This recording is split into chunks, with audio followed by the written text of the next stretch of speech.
ഇവള് പറയുവാണേ അപ്പുണ്ണിച്ചേട്ടനെ വിളിക്കണം. അന്നേരം ഞങ്ങള് വേഗം എടുത്തു കൊടുത്തതാ. എന്റെ പൊന്നെ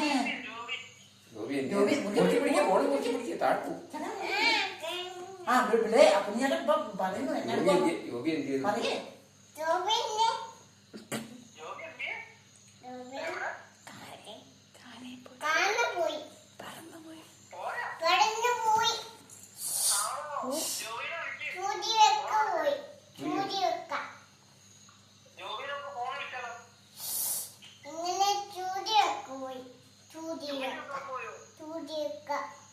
അല്ല അതെന്നാലും ഓർത്ത് ഇരുന്നിട്ട് അപ്പുണ്ണിനെ വിളിക്കാൻ അപ്പുണ്ണിച്ചേട്ടനെ വിളിക്കാൻ.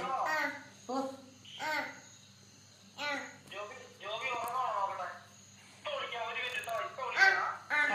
ഓ കൊള്ളാം.